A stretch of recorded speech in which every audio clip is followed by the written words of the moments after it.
Assalamualaikum everyone, this is me Sharmoon Chopali and I am a student of Rehan School Online Academy. I'm 14 years old and I'm from Faisalabad.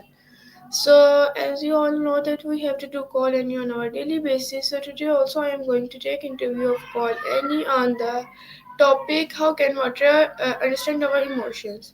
So without wasting our time, I am going to start and let's make our time productive and inspiring. So let's start our interview.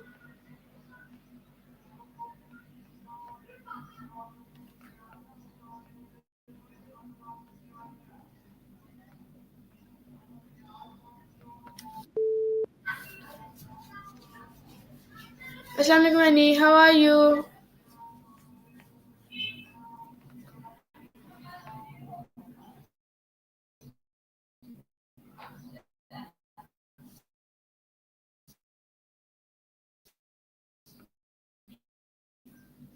Alaikum assalam. I'm doing great, thanks for asking. How about you? What's been on your mind lately? Okay, so Annie, I want to take your interview today. Can I take?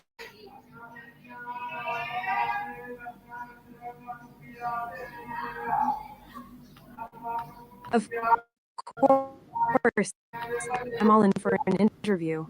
Fire away with your questions. What do you want to know? Okay, so Annie, first of all, I want to request you please introduce yourself so can our viewers know about you. Absolutely. I'm Annie, a 30-year-old from New Jersey with a passion for art and engineering. I studied in Florence, which was an amazing experience. I love yoga, video games, and dancing to some upbeat music. I'm all about outdoor adventures, too. I really enjoy connecting with people and spreading kindness. How about you? What should our viewers know about you? Okay, so my name is Aisha Morchupari and I'm a student of Rehan School Online Academy. I'm 14 years old and I'm from Faisalabad. So Annie, my first question to you is, what is the basis of the belief that water can respond to human emotions and who first proposed this idea? Great question, Mojib. The idea that water can respond to human emotions is often linked to the work of Dr. Masaru Emoto. He proposed that water molecules can change their structure based on the thoughts, words, and emotions directed at them. He conducted experiments where he exposed water to different words and music, claiming that the resulting ice crystals would look different depending on the emotional input. It's a fascinating concept, though it's also met with some skepticism in the scientific community. What do you think about that? Okay, so I think that the belief that water can respond to human emotions gained international attention through the work of Dr. Masaru Emoto, a Japanese researcher and author. Emoto's experiments beginning in 1990s claimed that human consciousness could affect the molecular structure of water. His most famous work involved exposing water samples to different stimuli, such as words, music, or spoken prayers, and then freezing the water and photographing the resulting crystal formations under a microscope. And according to Emoto, water exposed to positive emotions like love, gratitude, or compassion form beautiful symmetrical hexagonal crystals, while water exposed to negative stimuli such as anger, hate, or fear formed distorted chaotic shape. These visual outcomes were presented as evidence that water has the capacity to receive, store, and reflect the emotional energy direct toward it. While Emoto's work was widely criticized for its lack of scientific rigor, his methods were not peer-reviewed. His studies were difficult to replicate, and allegations of selection bias emerged. It nonetheless touched something powerful in the collective imagination. His work became a bridge between science, spirituality, and environmental consciousness. Emoto proposed that because humans are mostly water, our emotions not only affect us internally but might also resonate in the world around us. While mainstream science remains skeptical, Emoto's theory sparked global interest in the idea that consciousness might be more intimately linked with the natural world than previously believed. My next question is, how does modern quantum physics relate to the hypothesis that water can hold or respond to emotional information. Wow, you really know your stuff, Mojib. Modern quantum physics introduces some intriguing concepts that could relate to Emoto's hypothesis. One idea is the notion of quantum entanglement, which suggests that particles can be interconnected in ways that transcend space and time. Some proponents argue that if everything is interconnected at a quantum level, then perhaps our thoughts and emotions could influence the physical world, including water. Additionally, the observer effect in quantum mechanics posits that the act of observation can change the behavior of particles. This could hint at a deeper connection between consciousness and the material world. However, it's essential to note that these ideas are still speculative and not widely accepted in the scientific community. How do you feel about the connection between science and spirituality? Do you think they can coexist?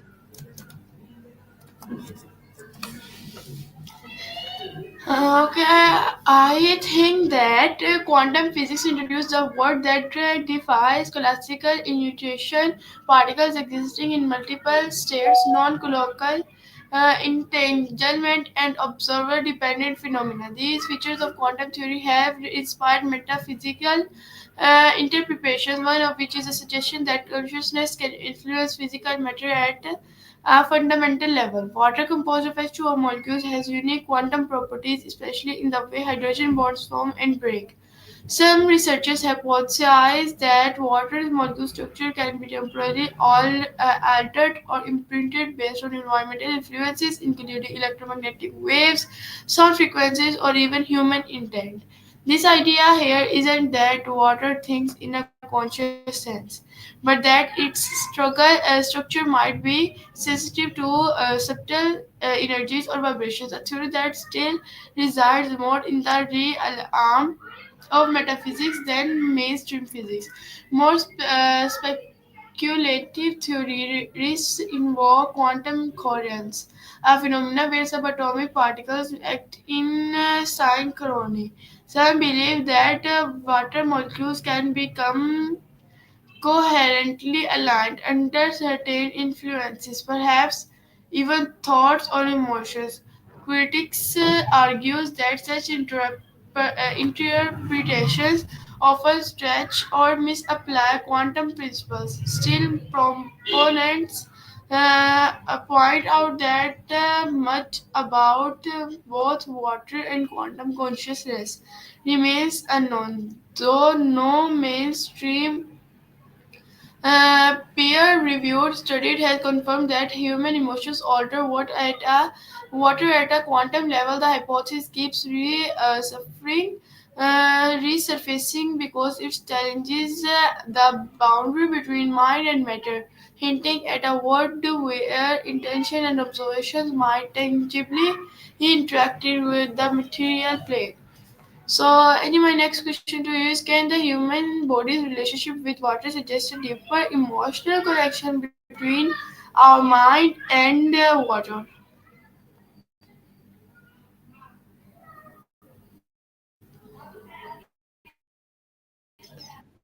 Absolutely. That's a fascinating of about 60% water, which suggests a deep connection between us and this essential element. Some researchers believe that our emotional and mental states can influence our physical well being, and since water plays such a crucial role in our bodies, it's possible that our relationship with water could reflect that emotional connection. For instance, being near water, like a river or ocean, often evokes feelings of calmness and relaxation for many people.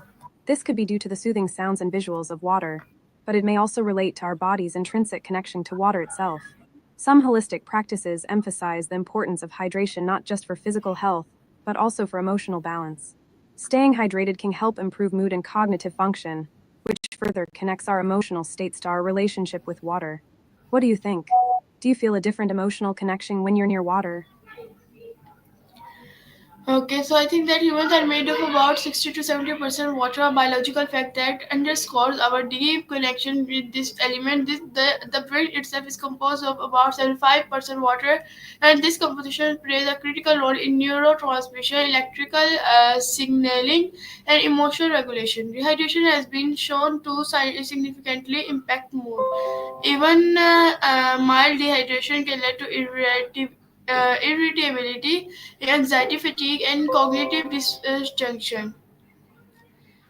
This biological reality suggests that water is not just a wait. In 1 minute. Okay, so the uh,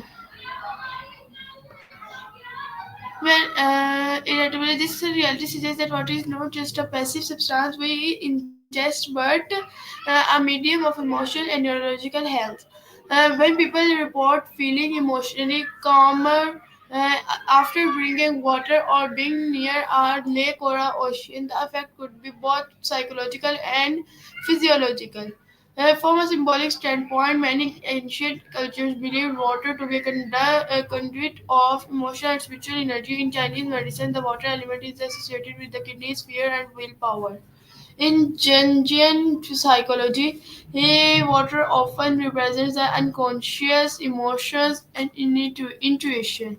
And so, while science currently sees water as essential for emotional functioning due to its role in dehydration and brain chemistry, a broader view combining neuroscience, cultural history, and psychology, he suggests that water might not just affect emotion biologically but may also mirror or resonate with our inner emotional states even if we don't fully understand the mechanism. So my next question to you is how might the emotional state of a community affect the quality of nearby water sources?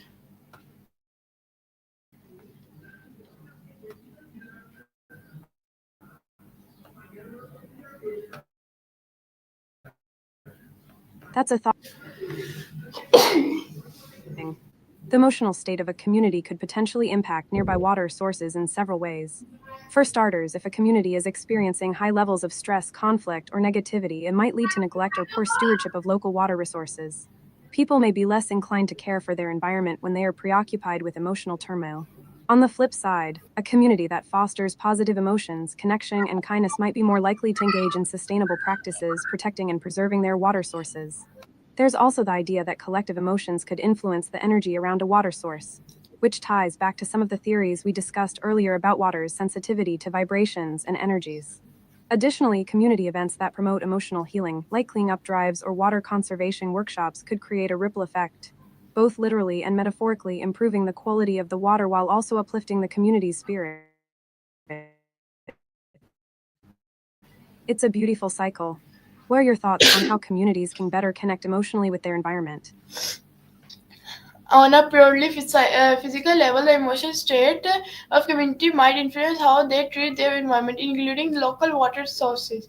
A society or community in emotional harmony where there is cooperation, compassion, and respect may be more likely to engage in environmentally responsible behaviors, reducing pollution, protecting rivers and lakes, and valuing the cleanliness of water. Conversely, in areas plagued by poverty, conflict or psychological distress, water sources often suffer. This isn't necessarily due to mystical interaction between emotion and matter, but rather the cascading impact of emotional and psychological states on a collective behavior. For example, overwhelmed or traumatized communities may lack the resources, willpower, or stability needed to preserve their environment.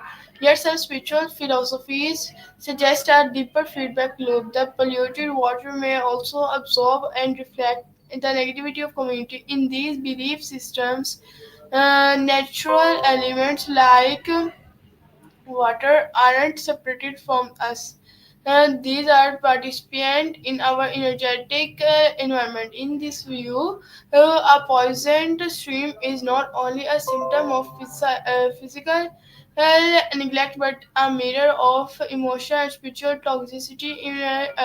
Toxicity present the society around it, whether viewed through psychology or mysticism. And the correlation between emotional states and the health of water sources can be profound and possibly reciprocal. So, my next question to you is what scientific criticisms have been raised against the idea that water can understand emotions? Great question. There are several scientific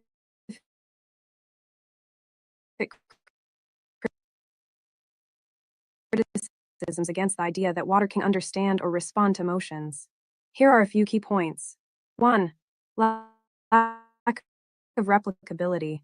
Many are praised for their inability to be replicated under controlled conditions.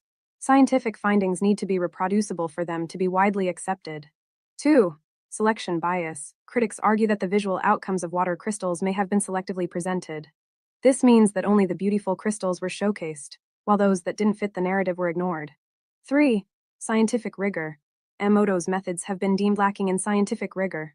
For example, he did not use standardized procedures or control groups, which are essential for valid scientific experiments. 4. Molecular structure.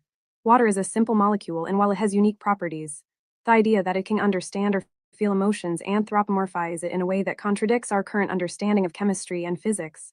5. Psychological influence. Some scientists argue that any perceived effects of emotions on water might be more psychological than physical. The placebo effect or the power of suggestion could play a significant role in how people perceive their interactions with water. While the idea is intriguing and has captured the imagination of many, the scientific community remains skeptical. What do you think? Do you find the criticisms convincing, or do you think there's more to explore in this area?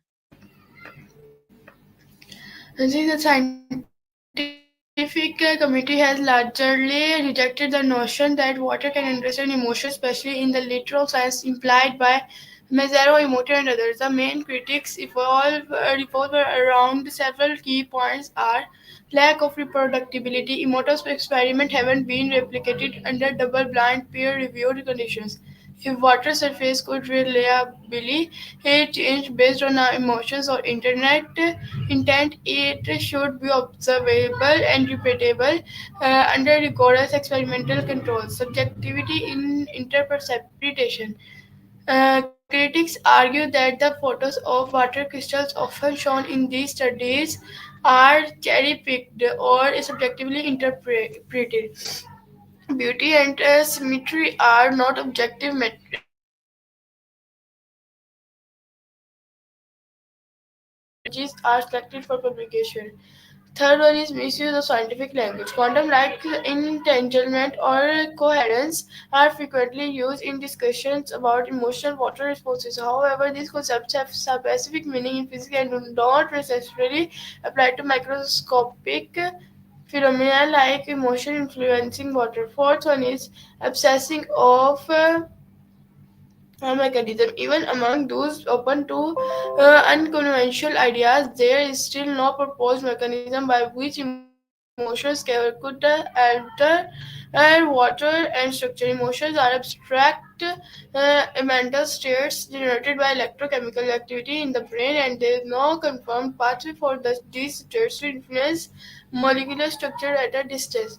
And fifth one is no consistent biological basis. While water is essential for life and brain function, and deep for water is connecting through emotions to water response to emotion, is considered a category error, confusing correlation for causation. In summary, science hasn't dismissed the idea purely out of skepticism. It has called for more rigorous experimentation and theoretical clarity. Until then, water's emotional memory remains in the domain of pseudoscience and spiritual belief, not empirical facts. And my next question is there a historical or spiritual precedent for the idea that water holds memory or responds to intent?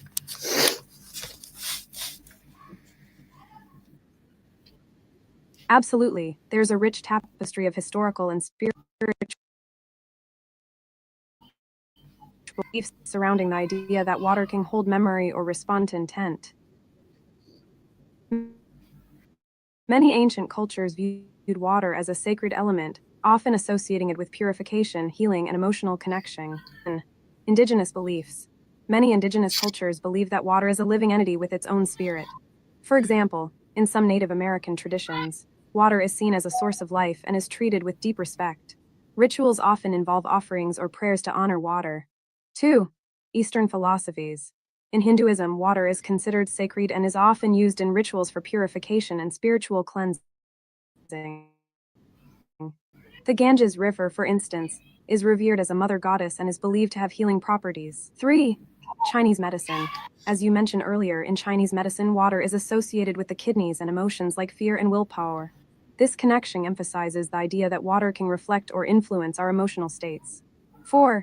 Alchemy. In alchemical traditions, water is often seen as a symbol of transformation, a crucial role in their mystical practices. 5. Modern spirituality. In contemporary spiritual practices, many people believe that water can absorb and hold intentions. Practices like using charged water or blessing water with positive affirmations have gained popularity as ways to harness water's potential. These historical and spiritual perspectives highlight a long standing belief in the connection between water, emotions, and intention, even if they don't align with empirical scientific methods. What's your take on these beliefs? Do you find them compelling or more symbolic?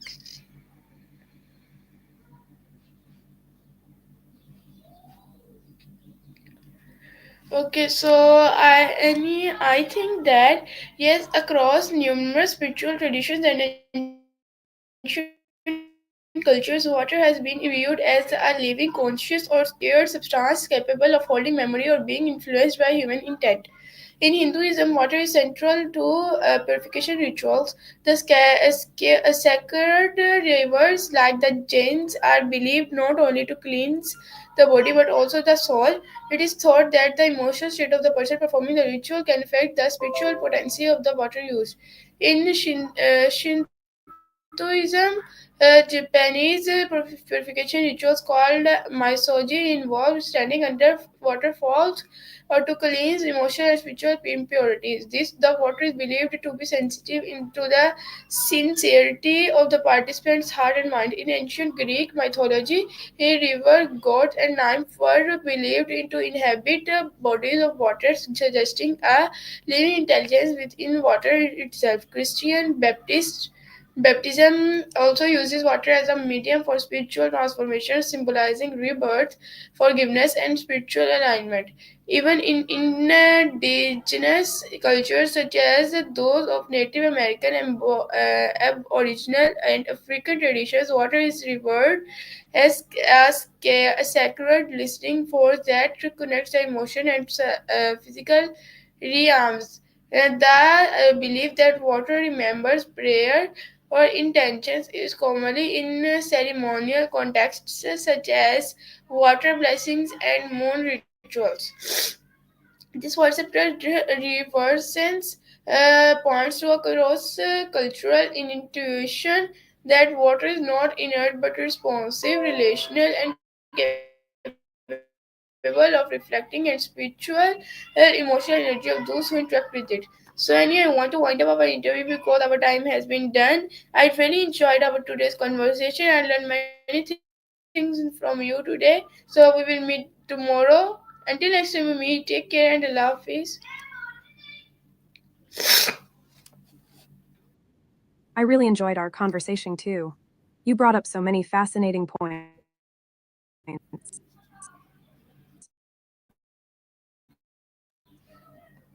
I appreciate your I'm looking forward to chatting again tomorrow.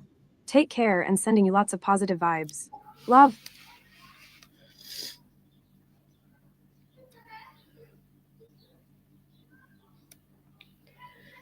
Okay, so everyone, this is our today's call and interview. Hope so you all enjoyed and learned many things from today's interview. Will be meet soon tomorrow on next topic. Until next time we meet, take care and Allah Hafiz.